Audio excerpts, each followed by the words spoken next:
Assalamualaikum warahmatullahi wabarakatuh. Selamat pagi adik-adik semuanya dari berbagai sekolah di wilayah Sulawesi Selatan. Bagaimana kabarnya hari ini? Saya harap semuanya berada dalam kondisi yang baik dan juga sehat ya. Saya juga ucapkan terima kasih kepada Bapak Ibu Guru pendamping di sekolah yang telah mendampingi siswa-siswi di sekolah untuk belajar pada pagi hari ini. Baik, pada pagi hari ini adik-adik kita kembali lagi dalam pembelajaran English Class atau dalam subtes literasi bahasa Inggris bersama saya Nur Aulia Amalia pada program Smart School, generasi smart berkarakter cerdas.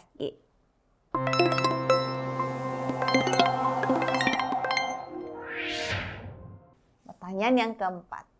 Nah, di sini ada bentuk pola yang kedua atau pola soal yang berkaitan dengan literasi bahasa Inggris yang kedua. Nah, disajikan dua teks ya. Disajikan dua teks seperti ini. Oke. Ada teks A, ada teks B. Nah, ada teks A dan ada teks B. Oke, kalau kita lihat ya.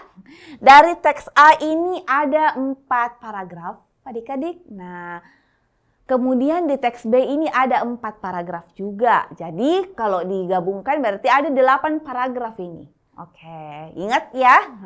Apa ada mungkin mengatakan Kak ini panjang ya soalnya ya atau panjang teksnya ya Kak. Oke, ingat ya, selalu diingatkan di tiap pertemuan bahwa soal literasi bahasa Inggris itu kalau kita mau lihat teksnya memang itu kadang panjang ya. Nah, tapi ingat yang diperhatikan adalah tidak usah dulu fokuskan ke berapa atau seberapa panjangnya teks literasi bahasa Inggris, tapi yang kita perhatikan adalah apa yang ditanyakan pada soalnya. Jadi ketika dapat soal yang teksnya panjang seperti ini, oke, skip dulu teksnya, kita fokus dulu apa yang ditanyakan pada soalnya. Oke, sekarang kita lihat ya.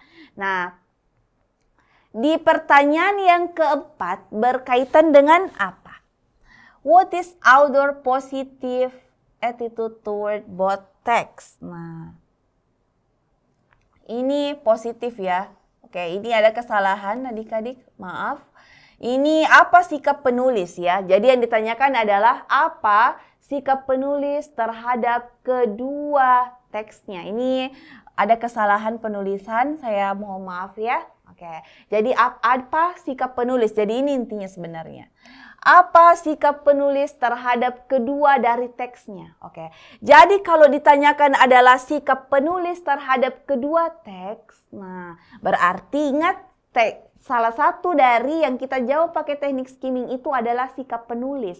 Karena yang ditanyakan kalau sikap penulis itu biasanya adalah teksnya, sikap penulis terhadap teksnya. Berarti kalau teksnya itu kita harus pahami dulu keseluruhan daripada isi teksnya, baru kita jawab itu pertanyaan yang berkaitan dengan sikap penulis. Oke, adik-adik tadi masih ingat ya, kalau kita menjawab pertanyaan yang umum atau menanyakan keseluruhan daripada isi teksnya, berarti kita harus lakukan teknik skimming tadi namanya ya, dengan cara baca kalimat awal dan akhir dari setiap paragrafnya. Tapi jika adik-adik itu terbatas oleh waktu, maka minimal itu adik-adik pahami inti atau kalimat pertamanya dari masing-masing paragrafnya ya. Jadi ini karena diminta itu adalah bos, kedua teksnya berarti teks A dan teks B, berarti kita harus memahami atau kita skimming itu, kita baca kalimat awalnya dari setiap paragraf di teks A dan juga di teks B ya. Nah, sekarang kita lihat teksnya. Kita lihat ya. Oke, nah coba kita perhatikan di sini. Ingat tadi kita skimming ya adik-adik ya untuk menjawab pertanyaan sikap penulis kita skimming. Nah, dengan cara apa? Minimal kita baca kalimat awalnya dari setiap paragrafnya ya. Jadi ini berarti dimulai dari maintaining lifestyle sampai being ya. Oke. Maintaining berasal dari kata maintain yang berarti adalah menjaga ya. Nah, menjaga di sini ya. Mempertahankan bisa juga artinya menjaga. Oke. Maintain, menjaga a healthy lifestyle, menjaga pola hidup yang sehat atau gaya hidup. Gaya hidup yang sehat itu is crucial, adalah penting. Nah, ini krusial itu kita bisa maknai apa adik-adik? Penting ya. Oke, penting for overall well-being. Untuk overall itu artinya apa? Keseluruhan ya. Sedangkan well-being itu artinya kesejahteraan ya. Nah, jadi kalau kita mau artikan satu kalimat ini artinya berarti apa adik-adik? Menjaga pola atau gaya hidup yang sehat itu adalah penting untuk kesejahteraan secara keseluruhan. Oh, berarti intinya menjaga kesehatan atau gaya hidup yang sehat itu penting katanya ya. Nah, coba kita lihat di bagian yang paragraf yang kedua. Nah, berarti kalimat awalnya lagi adik-adik ya. Dari kata however sampai health. Nah, sekarang kita lihat. However, namun, ya ini kalau ada namun gitu. Namun, nggak berarti biasanya kalau ada namun berarti ada sesuatu yang apa adik-adik? Kontra ya. Berarti tadi di sini bilangnya menjaga pola hidup yang sehat itu adalah penting. Sedangkan di sini dia bilangnya diawali dengan kata however, namun. Nah, berarti di sini ada sesuatu yang kebalikan dibandingkan dengan yang tadi, ya gitu. Despite the importance, meskipun atau di samping importance a healthy lifestyle, pentingnya gaya hidup yang sehat ini, many people, banyak orang itu still masih make poor choices ya, membuat pilihan yang buruk. Jadi poor ini kalau diartikan di kamus pasti artinya miskin ya. Tapi ingat, ada namanya itu kita harus mengartikan secara makna kontekstual ya. Ada namanya makna secara kamus atau literal, ada juga namanya makna secara kontekstual atau konteks kalimatnya. Jadi di sini kita maksudkan adalah buruk ya. Membuat pilihan yang buruk when it comes to their health, ketika itu berkaitan dengan atau berasal atau berkaitan dengan kesehatan mereka. Oh, katanya ada juga orang yang membuat pilihan yang buruk berkaitan dengan kesehatan mereka. Nah, next. Di kalimat awalnya lagi paragraf yang ketiga, nah dia bilang apa di sini? Oke. Additionally, nah, there is a lot of misinformation. Katanya ada misinformasi gitu. Apa itu misinformasi? Ada informasi yang miss. Nah, miss itu salah. Bisa jadi artikan salah ya. Nah, misinformasi atau informasi yang salah. And confusion. Confusion itu artinya kebingungan ya. Nah, bingung ya. Berasal dari kata confused. Nah, bingung tentang what constitute, apa itu yang merupakan gaya hidup yang sehat. Oh, ada yang memilih pilihan yang salah atau pilihan yang buruk. Di sini ada juga katanya yang salah informasinya, dan juga ada yang bingung apa sebenarnya itu gaya hidup yang sehat kayak gitu ya. Oke. Nah, di paragraf yang keempat kalimat awalnya bilang apa? Berarti dari kata it's essential sampai kata lifestyle ya. Nah, ini esensial. Apa itu makna dari kata esensial adik-adik? Penting ya. Ini penting bahwa kita membuat sebuah concerted. Concerted ini artinya terpadu ya. Nah, effort ya usaha adik-adik ya. Jadi ada usaha yang terpadu untuk mengedukasi diri kita sendiri and others dan orang lain about the importance, tentang pentingnya of healthy lifestyle, tentang pentingnya gaya hidup yang sehat. Oh, jadi di sini katanya perlu ada effort ya. Nah, untuk mengedukasi diri kita sendiri dan orang lain tentang pentingnya gaya hidup yang sehat. Ini kalau dari poin teks A. Oh, berarti intinya apa? Pentingnya menjaga pola hidup yang sehat ya. Nah, coba kita lihat kalau bagian B. Bagian B kita mulai lagi sama seperti tadi ya, kita skimming namanya.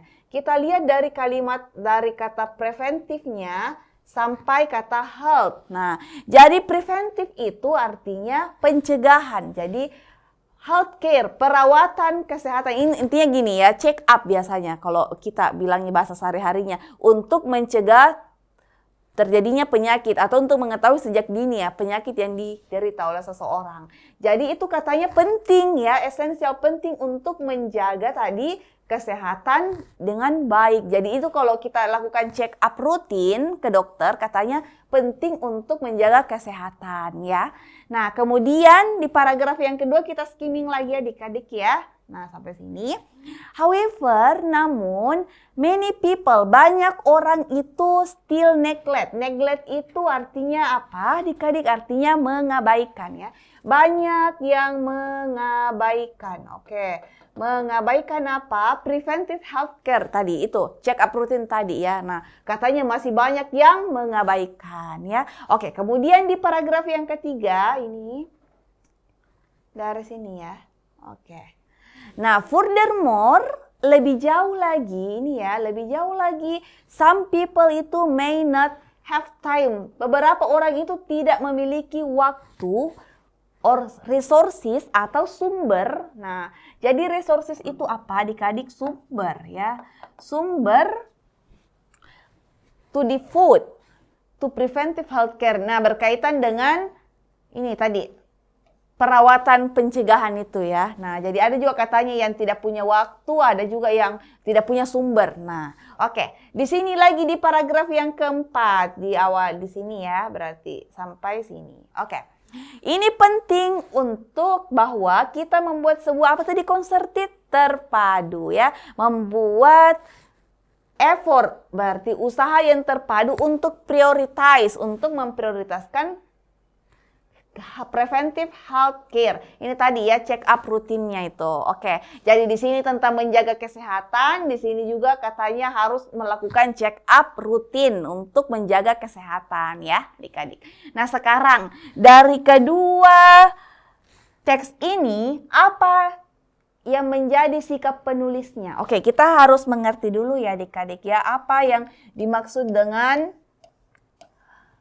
sarkastik. Oke, sarkastik itu artinya kasar ya. Biasanya lebih kepada menyindir ya. Oke. Apakah ada tadi kata-kata seperti itu berkaitan, oh ini tadi kalimatnya penulis kayaknya kasar dia atau menyindir? Tidak ada ya adik-adik ya, ini tidak ada. Pesimis itu biasanya lebih kepada ada tujuan yang ingin dicapai. Misalnya, saya ingin lulus ujian bahasa Inggris dengan nilai 95.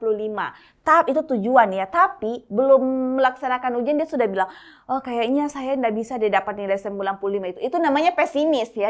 Ada sesuatu yang kita mau tuju, tapi kita merasa ragu kepada diri kita sendiri. Apakah seperti itu? Ini konteksnya kurang tepat ya. Oke. Apakah netral? Netral, ini tidak netral juga ya. Ada dia berikan tadi rasa, namun katanya ada yang salah atau memilih pilihan yang buruk, ada yang misinformasi, ada yang masih tidak punya waktu untuk melakukan cek rutin. Nah, itu berarti bukan netral adik-adik. Kalau netral itu berisi penjelasan dari awal sampai akhir ya. Ini bukan juga. Kalau indifferent, cuek. Oke, apakah ini cuek? Bukan juga cuek ya. Jadi kalau dia cuek, dia tidak mungkin untuk mengatakan kekhawatirannya tadi. Nah, kemudian yang terakhir adalah concern. Nah, apa itu concern, Kak? Concern itu artinya prihatin ya, atau khawatir gitu ya. Bisa juga khawatir. Nah, jadi dari mana kita tahu kalau ini adalah concern? Karena dia bilang tadi, oh pentingnya untuk menjaga gaya hidup yang sehat. Tapi ada yang memilih pilihan yang buruk, ada yang masih salah informasi, masih bingung, ada yang tidak punya waktu untuk melakukan check up rutin, tidak punya sumbernya dan lain-lain sebagainya. Jadi itu sebenarnya lebih kepada apa? Adik-adik lebih kepada concern. Dia itu sebenarnya prihatin terhadap apa yang terjadi di kehidupan masyarakat berkaitan dengan gaya hidup yang sehat. Oke, jadi jawaban yang tepat adalah opsi error ya adik-adik. Thank you for your attention and see you next time.